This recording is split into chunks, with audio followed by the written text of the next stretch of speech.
Well, it's been an incredible year. It's been a wonderful honor and also a big responsibility to represent 3.5 million teachers across the United States of America.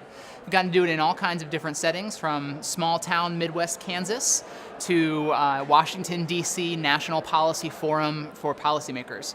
And so it's been great to bring teacher voice to all those different venues, to encourage teachers at a time that's it's a challenging time to be a teacher.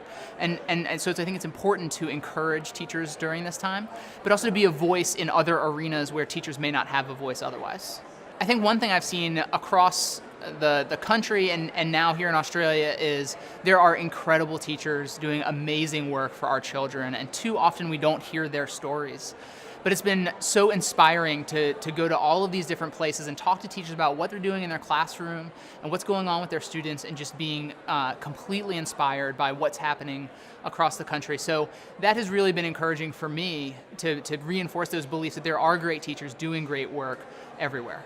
I think this has been a great opportunity to remember what really matters in the classroom, and so I think I'm going to be a lot more bold in the choices I make to be sure that what I'm doing is really going to matter for students down the road, and what they love to do, and developing their skills and their strengths, and not necessarily conforming to what might be in the curriculum, but really making a choice driven in wisdom of what I've seen this whole year for what's best for students and what's really going to give them the best chance in their future.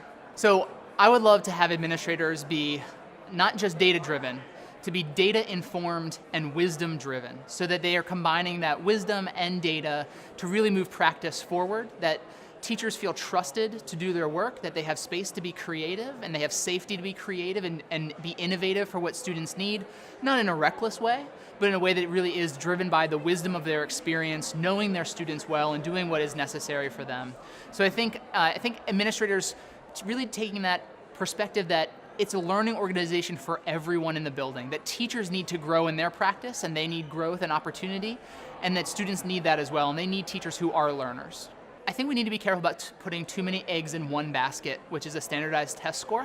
I think that can be part of multiple measures, that we need to think about what do we use those test scores for? What does research tell us that they should impact? And there's a lot of research that makes me hesitant to use test scores for things like teacher evaluation. There's a lot of mixed research there, so I'm hesitant to say that we should use that for high stakes decision making, but it should still inform us on where our students are, where gaps are in different demographics.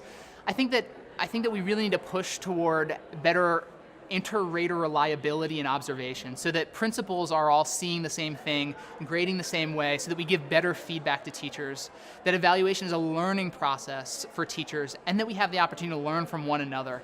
I think a huge step forward would be to find time and opportunity for teachers to see one another teach, to plan together, to look at common assessments and talk about the differences in student performance and how we got that way. I think that's what's going to really move our performance forward, is learning from the expertise all around us. In the United States, we look at the international test scores, and of course I want us to be tops in the international test scores, but the question we need to ask ourselves is, what is the opportunity cost for that? I don't want to do that and sacrifice creativity in our classrooms, music education, physical education.